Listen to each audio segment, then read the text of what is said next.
tombe bien parce que le titre de mon message cet après-midi, c'est « Dépendre de Jésus ». Ésaïe 53, c'est le chapitre que nous connaissons tous. Verset 1er, il nous est dit « Qui a cru à ce qui nous était annoncé, qui a reconnu le bras de l'Éternel. Il s'est élevé devant lui comme une faible plante, comme un rejeton qui sort d'une terre desséchée. Il n'avait ni beauté ni éclat pour attirer nos regards, et son aspect n'avait rien pour nous plaire. Méprisé et abandonné des hommes, homme de douleur et habitué à la souffrance, semblable à celui dont on détourne le visage. Nous l'avons dédaigné, nous n'avons fait de lui aucun cas. Cependant, ce sont nos souffrances qu'il a portées, c'est de nos douleurs qu'il s'est chargé, et nous l'avons considéré comme puni, frappé de Dieu et humilié. Mais il était blessé pour nos péchés, brisé pour nos iniquités. Le châtiment qui nous donne la paix est tombé sur lui, et c'est par ses meurtrissures que nous sommes guéris. Amen. Amen. Nous allons demander la grâce de Dieu. Seigneur, béni sois-tu et merci encore pour cet après-midi. Seigneur mon Dieu, merci de ce que tu es bon, de ce que tu prends soin de nous, Seigneur, dans les moindres détails. Et nous voulons te dire merci, Seigneur, pour tous ces beaux témoignages que nous avons entendus. Combien nous voulons être reconnaissants de ce que tu fais de merveilles dans nos vies. Seigneur, merci encore de bénir mon frère, ma soeur, et de continuer à te glorifier dans chacune de nos vies. Sois loué à jamais, Père, au nom de Jésus. Amen. Amen. Pouvez-vous asseoir, bien-aimés?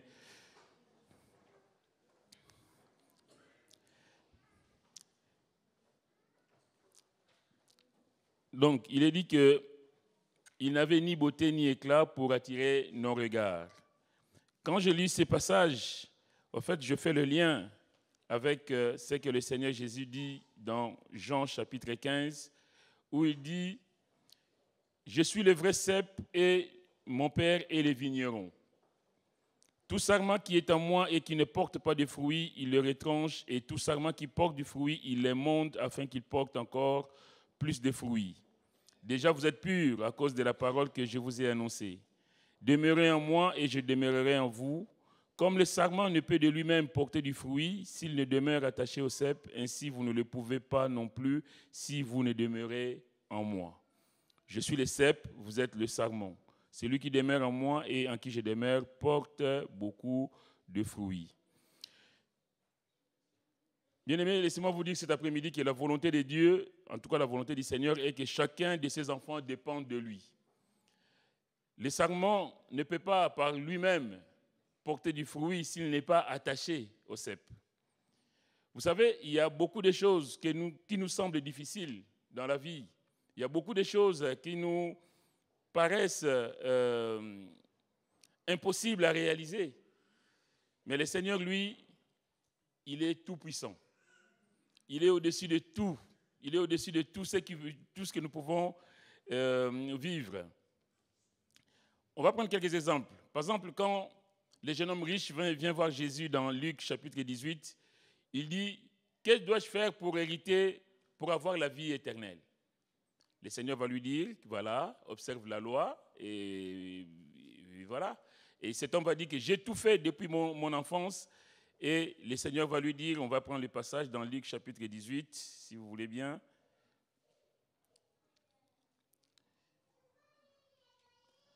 Il lui dit, Jésus lui dit au chapitre 20, au verset 20, « Tu connais les commandements, tu ne commettras point d'adultère, tu ne tueras point, tu ne déroberas point, tu ne diras point de faux témoignages, honore ton père et ta mère. J'ai, dit-il, observé toutes ces choses dès ma jeunesse. » Et Jésus, ayant entendu cela, lui dit, « Il te manque encore une chose. Vends tout ce que tu as, distribue-le aux pauvres, et tu auras un trésor dans les cieux. Et puis viens et suis-moi. » Lorsqu'il entendit ces paroles, il devint tout triste, car il était très riche. Et Jésus, voyant qu'il était devenu tout triste, dit qu'il est difficile à ceux qui ont des richesses d'entrer dans le royaume de Dieu. Car il est plus facile à un chameau de passer par les trous d'une aiguille qu'à un riche d'entrer dans le royaume de Dieu. Ceux qui l'écoutaient dire, « Et qui peut être sauvé ?» Jésus répondit, « Ce qui est impossible aux hommes est possible à Dieu. » La sœur disait tout à l'heure que les médecins ont dit que voilà, les trompes, il n'y a plus d'espoir, il n'y a plus rien à faire.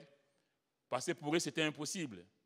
Mais quand nous sommes dépendants du Seigneur, mes frères, mes sœurs, quand nous savons que nous avons un grand Dieu, Quand nous vivons dans la dépendance totale du Seigneur, bien-aimés, le monde peut nous condamner, le monde peut dire des choses, mais nous devons rester fidèles au Seigneur parce que nous savons en qui nous croyons.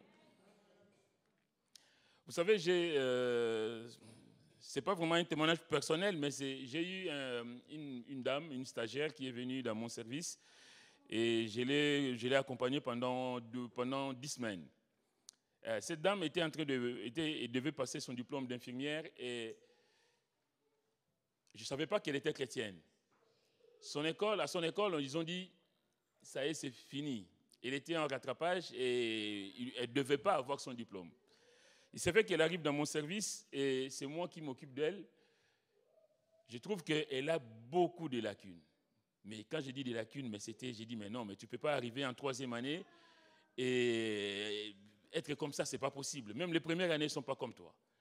J'étais vraiment en colère, mais en même temps, le Seigneur me dit, mais c'est ton métier, donc tu dois la former. Son professeur est venu me voir, est venu pour faire une petite réunion, pour prendre un peu de connaissance de comment ça se passait. Et je lui dis que, en tout cas, je ne sais pas comment vous formez vos élèves, mais là, il y a un gros souci. Et pour moi, je ne sais pas comment faire, quoi. Vraiment, je suis complètement désemparé. Cet homme va me dire, mais Jean, mais il y a qu'une chose à faire. De toute façon, nous, on sait que c'est mort pour elle. Ce qu'il faut, c'est de faire un rapport comme quoi elle n'est pas capable, elle ne peut pas devenir infirmière et tout ça. Tu fais un rapport et puis voilà, pour nous, c'est terminé. Je ne savais pas que cette dame était chrétienne. C'est une chrétienne de l'église Charisma, je sais pas, c'est Pedro. Et là, j'ai dit à cet homme, j'ai dit non, ça ne va pas se passer comme ça. Elle a des lacunes, elle a des difficultés, je suis d'accord, mais je vais me battre avec elle. Je vais essayer de l'amener à ce qu'elle puisse avoir son diplôme. Cet homme me dit, mais bon courage. Parce que pour lui, telle que la situation s'est présentée, c'était fini. J'ai dit non, d'autant qu'elle a mal commencé, mais là, je trouve quand même qu'elle est motivée, elle se donne quand même à fond et tout. Je dis oui, ça fait 3 ans. Et nous, on se demande même comment elle a fait pour arriver à la 3e année. Donc, j'ai pris à cœur d'aider cette personne, que je connaissais à peine parce que les gens viennent sur le terrain des stages et puis ils s'en vont. Et là, je suis monté dans le service, je lui ai dit, son professeur lui a dit, bon, pour toi, je ne sais pas si tu vas finir la semaine parce que là, tel que c'est parti, je pense que Jean va arrêter ton stage. Elle me dit, elle est en pleurs.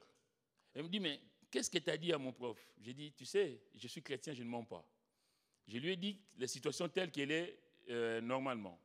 Maintenant, mais je lui ai dit une chose, que je t'ai vu motivé, dynamique, mais si tu t'accroches comme je vois là, moi je t'aiderai à ce que tu puisses avoir ton diplôme. Je peux vous dire qu'on s'est battu. On s'est battu, elle et moi, pour vraiment qu'on y arrive. 2 mois après, je peux vous dire que cette personne dont on disait qu'elle est nulle, qu'elle ne vaut rien et tout ça, je lui confiais le service. Maintenant, il fallait faire les documents, comme quoi l'école attendait. Pour passer pour l'école, c'était fini. Elle ne pouvait pas avoir son diplôme. Et là, l'école appelle. On me fait descendre au bureau de la cadre supérieure pour me dire, bon voilà, c'est pour le rapport de, je ne sais pas la peine de dire son nom, et il faut faire son rapport pour qu'elle ne puisse pas avoir son diplôme. J'ai dit non, elle aura son diplôme. Quoi? J'ai dit si, elle aura son diplôme. Parce qu'elle était ce qu'elle était, mais par la grâce de Dieu, elle a remonté la pente. Et je l'ai aidé à remonter la pente au jour d'aujourd'hui. La cadre supérieure, l'hôpital où je suis, il dit non, non, non. On va appeler son école parce que pour son école, c'était déjà fini. On appelle l'école et je prends la responsable de l'IFSI, je lui dis, au moment où je vous parle, je suis dans le bureau de la cadre sup, c'est elle qui s'occupe du service. C'est pour vous dire qu'à quel point elle s'est donnée à fond et à quel point au jour d'aujourd'hui, je la considère comme une infirmière diplômée. Et là, l'école me dit, mais non, mais ce n'est pas possible. Nous, on attend le rapport. J'ai dit, ben oui, mais le rapport, vous ne l'aurez pas. Le rapport que vous aurez, c'est que moi, parce que c'est là, bien aimé, je vais vous dire que, vous savez, il y a ce que les hommes vont décider dans ta vie et il y a ce que Dieu a préparé pour toi. Il y a des choses que le monde va te dire, non, c'est fini, il n'y a plus rien à faire. Mais on a un grand Dieu. Ce matin, je vous disais que toute chose concourt au bien de ceux qui aiment Dieu. Mais c'est ça. Cette femme est venue dans mon service, elle ne savait pas que j'étais chrétien, je ne savais pas qu'elle était chrétienne. Et même si ce n'était pas le cas, mais je suis dans l'obligation de former. Et je dois être honnête dans ce que je fais. Je ne vais pas casser quelqu'un parce que tout le monde l'a déjà condamné. Et là, personnellement, j'ai dit, mais voilà, ça, en tant que chrétien, ça me revient. Le monde te condamne, l'école dit c'est fini. Tout le monde dit que pour toi c'est mort, c'est raté. Tu n'es pas fait pour le métier, tu n'es pas fait pour avoir d'enfants, tu n'es pas fait pour avoir un mariage, tu n'es pas fait pour ceci, pour cela. Mais Dieu, lui, qu'est-ce qu'il a dit de toi? Alléluia. Quelquefois, on se laisse abattre, on se résigne, parce qu'on m'a dit que, il paraît que, mais moi, on m'a dit que, mais moi j'ai un grand Dieu qui a tout pouvoir, un Dieu qui dit un mot et la chose arrive, un Dieu qui ordonne et la chose existe. Le monde peut dire ce qu'il peut, ce qu'il veut, mais moi je m'attends d'abord au Seigneur, que son nom soit béni. Et c'est ce qui s'est passé pour cette dame. J'ai mis son rapport, j'ai dit, parce que vous savez, quand on signe le dernier, on fait la feuille de l'étudiant, comme quoi elle est acceptée pour avoir son diplôme, on s'engage. Hein? Parce que cette personne va avoir des vies des gens entre ses mains. Mais c'est toi, en fait, qui garantit le fait qu'il assure cette tâche. Donc, ce n'est pas quelque chose qu'on prend à la légère. Donc là, j'ai dit, au jour d'aujourd'hui, elle est capable. Donc, cette fois, au moment où je parle, elle est infirmière, cette dame. Pourquoi j'ai dit ça? J'ai dit, je vis comment ce que le monde peut faire, ce que les gens peuvent dire sur quelqu'un, et ce que Dieu a pour toi, ce que Dieu a prévu pour toi. Et quand elle a eu son diplôme, elle a fait un festin, je vais appeler ça comme ça. Elle est venue nous voir avec des caddies pleins de nourriture, des gâteaux de toutes sortes pour me remercier. Je dis, ben non, mais tu n'as pas à me remercier, remercie le Seigneur. D'autant que j'ai appris que c'est une sœur. Dernièrement, il y a 4-5 jours, elle est encore venue avec plein de choses, il m'a même offert des choses. Et c'est ma femme qui m'a interpellé, en fait, qui me dit, tu sais quoi? Elle ne sait pas comment te remercier pour ce que tu as fait. Aujourd'hui, elle est dans un service et elle est diplômée, mais elle ne sait pas comment te remercier. Et là, je me reviens à nous, en tant que chrétiens. Est-ce que nous savons comment remercier le Seigneur pour ce qu'il a fait pour nous? Est-ce que nous réalisons l'œuvre de Dieu dans notre vie? Cette femme, juste pour un diplôme, pour sa vie changer, pour d'avoir réalisé qu'elle a un grand Dieu. Et je ne suis qu'un instrument que Dieu a utilisé pour qu'elle puisse atteindre son objectif. Mais je ne sais pas, tous les matins, elle m'envoie des messages. Elle m'envoie des remerciements, des choses comme ça. Et ma femme me dit, mais parce qu'elle ne sait pas combien te remercier. Et moi, j'ai dit, est-ce que nous réalisons la grâce de Dieu dans notre vie? Est-ce que nous réalisons la bonté de Dieu dans notre vie? Parce que Dieu a fait des merveilles. Ce que moi je fais là pour elle, c'est par la grâce de Dieu, mais c'est rien, comme disaient les frères tout à l'heure. C'est rien par rapport à ce que Dieu a fait pour nous. Mais est-ce que nous réalisons ce que Dieu a fait pour nous? Que Dieu soit béni. Ce qui est impossible aux hommes est possible à Dieu. Le monde peut dire ce qu'il veut, mais Dieu, Seigneur, toi, qu'est-ce que tu dis de moi, de ma vie, de mon futur? En tout cas, le salut, c'était quelque chose que personne ne pouvait avoir comme ça gratuitement, parce qu'aucun homme ne peut sauver un homme, et aucun homme ne peut se sauver tout seul, et il a fallu que Dieu lui-même vienne à notre secours en Jésus-Christ. Pour que l'homme soit sauvé, il a fallu la croix de Jésus-Christ. Il a fallu que le sang coule pour que nous ayons la vie et la vie en abondance.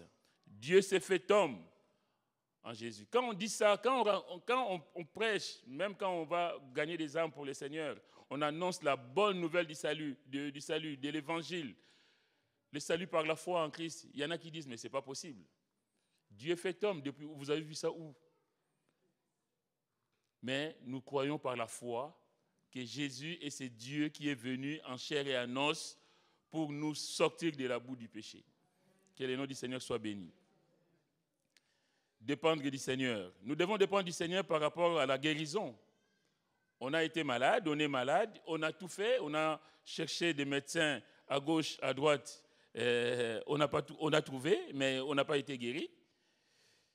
Mais Seigneur, moi je vais m'attendre à toi. Nous allons prendre dans Jean 5, Jean chapitre 5, on va lire cette histoire de cet homme. Après cela, il y eut une fête des Juifs, verset 1er, Jésus monta à Jérusalem. Or, à Jérusalem, près de la porte des brebis, il y a une piscine qui s'appelle en hébreu Bethesda et qui a 5 portiques.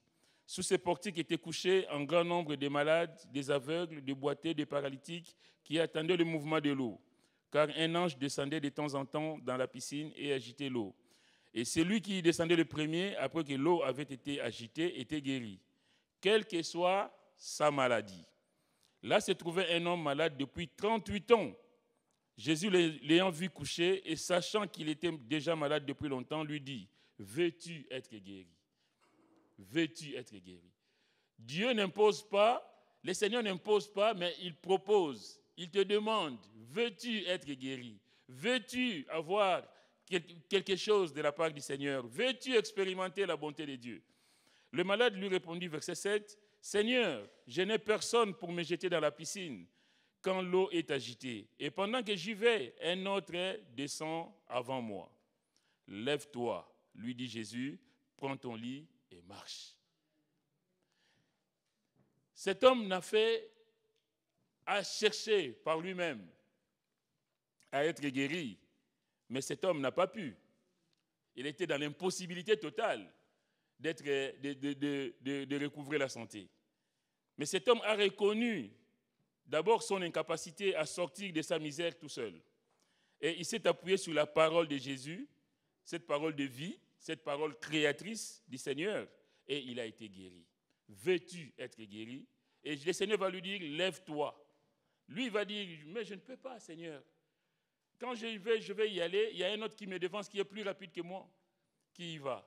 Et le Seigneur va lui dire, lève-toi, prends ton lit et marche.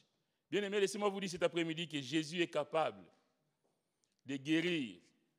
Il est capable de sauver, mais il est capable de faire des choses extraordinaires dans nos vies. Il est capable cet après-midi de se glorifier pleinement dans ta vie et dans ma vie. Et cet homme, lui, mais le tout, c'est de reconnaître que, Seigneur, moi, par moi-même, je ne peux rien. Je ne peux rien faire, Seigneur, si toi, tu n'interviens pas. C'est un peu le cri de cet homme. Il dit, mais le malade lui répondit, Seigneur, je n'ai personne pour me jeter dans la piscine. Peut-être toi, cet après-midi, tu n'as personne pour t'aider à franchir un palier. Tu n'as peut-être personne pour te donner un coup de main. Tu as tout essayé. Mais laisse-moi te dire cet après-midi que le Seigneur est là pour toi, mon frère, pour toi, ma soeur, que son nom soit béni. La Bible dit, verset 9, « Aussitôt cet homme fut guéri, il prit son lit et marcha. » Cet homme ne va pas être dans le raisonnement. Il n'est pas en train de dire, mais tu me dis de prendre mon lit et de marcher, mais tu ne sais pas que ça fait 38 ans, je suis comme ça. La Bible dit qu'il a obéi à la parole que Jésus lui a dite. Bien-aimés, combien nous devons être obéissants quand le Seigneur nous parle. Quelquefois, nous n'avons pas de réponses aussi, c'est parce que nous n'écoutons pas, parce que nous n'obéissons pas, parce que nous doutons. Nous doutons que le Seigneur est capable de guérir. Mais nous devons croire que Dieu est capable de venir à notre secours, quelle que soit la situation, quelle que soit la difficulté, quelle que soit la maladie, quels que soient les problèmes. En tout cas, il est présent et il sera toujours présent. Un autre exemple, c'est que nous devons dépendre du Seigneur. On va prendre dans Marc chapitre 4, vous savez l'histoire de la mer agitée où Jésus traverse le lac avec ses disciples. Marc chapitre 4, verset 35. Ces mêmes jours, sur le soir, Jésus leur dit, « Passons sur l'autre bord. » Après avoir, dans l'Évangile de Marc, Après avoir renvoyé la foule, ils l'amenèrent dans la barque où il se trouvait. Il y avait là aussi d'autres barques avec lui. Il s'éleva un grand tourbillon et le flot se jetait dans la barque, au point qu'elle se remplissait déjà. Et lui, il dormait à la poupe sur le coussin. Ils le réveillèrent et lui dirent, « Maître, ne t'inquiètes-tu pas de ce que nous périssons ?» S'étant réveillé, il menaça le vent et dit à la mer, « Silence, tais-toi !» Et le vent cessa et il y eut un grand calme. Le bateau et la tempête fait rage, il y a un gros tourbillon, et la Bible dit que lui, il dormait à la poupe sur le coussin. Et ils vont le réveiller. De panique à bord. « Maître, ne t'inquiètes-tu pas de ce que nous périssons ?» S'étant réveillé, il menaça le vent et dit à la mer, « Silence, tais-toi !» Et le vent cessa, il y eut un grand calme. Puis il leur dit, « Pourquoi avez-vous si peur? Comment n'avez-vous point de foi ?» Pourquoi vous avez peur? L'enfant de Dieu ne doit pas avoir peur des circonstances. L'enfant de Dieu, en tout cas, nous ne devons pas paniquer quand les choses sont, quand le vent est contraire à ce que nous sommes en train de préparer. Quand les choses tournent mal autour de nous, nous ne devons pas paniquer, même si je suis d'accord avec vous, quel que soit on est tellement surpris que notre réaction peut être une réaction de manque de foi. Maître, ne t'inquiètes-tu pas de ce que nous périssons? Pourquoi le Seigneur devait-il s'inquiéter, lui qui savait que tout pouvoir était entre ses mains? Le Seigneur ne peut pas, Jésus ne pouvait pas s'inquiéter. Il sait qui il est. Il sait que tout pouvoir est entre ses mains, dans le ciel et sur la terre. D'ailleurs, c'est même Jésus qui s'inquiète de ce qu'ils n'ont pas la foi. Bien aimé, quand on a semé quelque chose, on attend de récolter. Vous savez, nous qui prêchons la parole, c'est ça, je vous disais ce matin ma tristesse, mais ça, je le parle devant Dieu. Je le dis devant Dieu.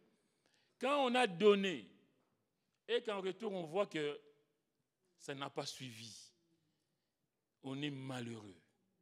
Il y a une sorte de frustration qui s'abat, enfin, qui tombe sur toi. C'est comme je disais par rapport à cette personne. À supposer que pendant 2 mois, moi j'ai donné le maximum que je pouvais. Parce que vous savez, quand on vient au travail et que tu as ton bureau, tu fais tes affaires, c'est une chose. Hein. Mais quand tu as quelqu'un à former, tu as des connaissances à transmettre. Et nous qui prêchons, c'est ça, on transmet la parole de Dieu, on transmet la connaissance de Dieu. Mais si en retour, on voit comme s'il y avait un mur, on est triste. On est triste, on dit mais ça ne suit pas. Et l'apôtre Paul avait fait cette expérience. On est malheureux. Et le Seigneur ici dit, mais pourquoi n'avez-vous pas la foi? Je suis là avec vous. Mais si vraiment vous me connaissez, si vraiment vous me connaissiez, je vais dire ça comme ça, étant avec vous, vous n'avez pas à paniquer. Bien aimé, est-ce que nous connaissons le Seigneur? Est-ce que nous savons que le Seigneur est avec nous tous les jours et qu'il marche tous les jours avec nous et qu'il vit en nous? Et si Dieu, le Seigneur, est avec nous, qui sera contre nous? Si j'ai cette conviction que le Dieu que je sers, c'est le Dieu Tout-Puissant, ce n'est pas le monde qui va me faire peur. Ce ne sont pas les situations qui vont me faire fuir l'Église ou même renoncer à Dieu. Combien de gens abandonnent la foi parce que les choses vont mal dans leur vie personnelle, parce qu'ils n'ont pas obtenu ce qu'ils ont demandé dans leur prière. Ils disent, oui, comme je disais ce matin, mais Dieu, tu es où? En même temps, on m'a dit qu'il y a un Dieu qui sauve, un Dieu qui guérit, un Dieu qui donne. Et moi, ça fait des années que je tourne en rond. Et cet homme avait attendu 38 ans, l'histoire qu'on a dit tout à l'heure. Mais le jour où Dieu a dit stop, c'est fini, c'était fini. Parce que personne ne peut contredire ce que lui, il a décidé. Alléluia, que son nom soit béni. Et là, le Seigneur pose la question à ses disciples, pourquoi n'avez-vous point de foi? Dans l'évangile selon Luc, il dit, où est votre foi? Mais cette question, le Seigneur peut nous la poser aujourd'hui. Quand nous doutons dans sa toute-puissance, quand nous doutons qu'il est avec nous, quand nous doutons quand nous n'avons pas conscience de sa présence à nos côtés. Il dit, mais malgré tout ce que j'ai fait dans sa vie, il ne me fait toujours pas confiance. Quelle tristesse. Ils auraient dû savoir qu'en ayant Jésus avec eux, même s'il dormait, son esprit voyait et son esprit veillait. Parce que Dieu, le Dieu tout-puissant, le Dieu que nous servons, la Bible dit, il ne sommeille ni ne dort. Il est en permanence avec nous. Même quand nous avons les yeux fermés la nuit, que nous dormons, le poing fermé, le Seigneur, je sais que toi tu es avec moi, alléluia. Que toi tu veilles, parce que tu es le Dieu tout-puissant, que ton nom soit béni. Dans Jean chapitre 15, on va retourner dans l'évangile selon Jean. C'est pourquoi le Seigneur va dire à ses disciples, au verset 5, c'est dans Jean 15, verset 5, il dit « Je suis le cep, vous êtes les sarments. Celui qui demeure en moi et en qui je demeure porte beaucoup de fruits, car sans moi, vous ne pouvez rien faire. » Seigneur, je suis conscient que sans toi, je ne peux rien faire. Et étant conscient de cela, Seigneur, moi, je laisse tout entre tes mains.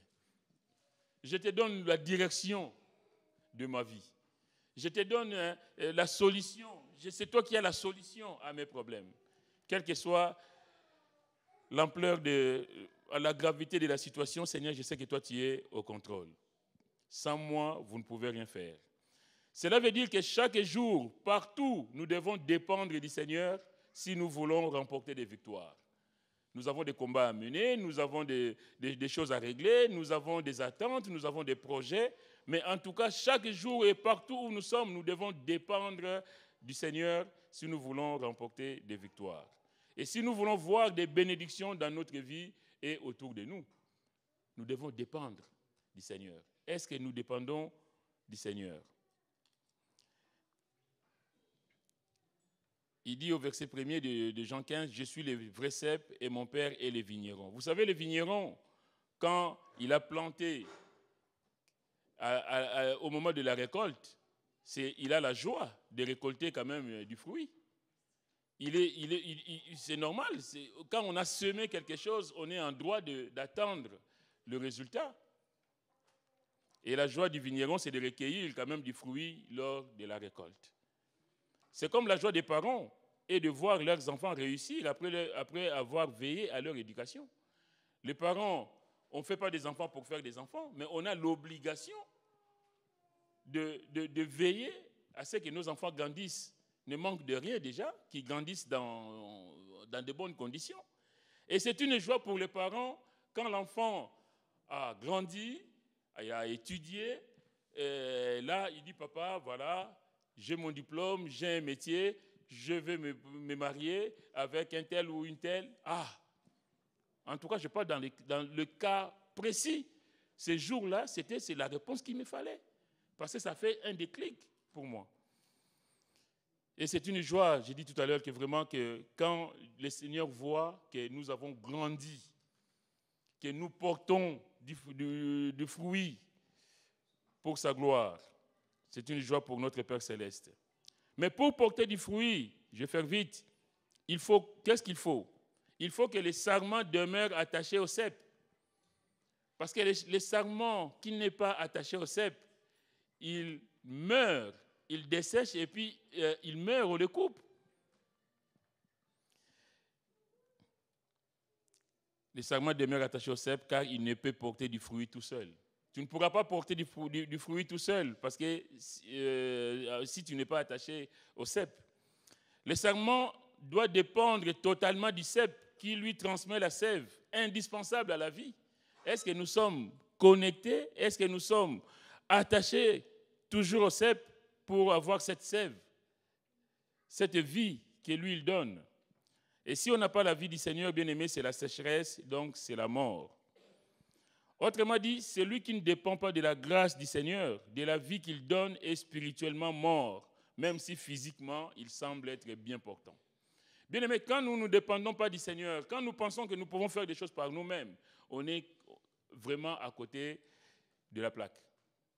On n'est pas en phase avec le Seigneur. Le Seigneur veut cet après-midi que je vous dise qu'il veut que nous soyons dépendants de lui, que nous soyons ces sarments attachés au cep.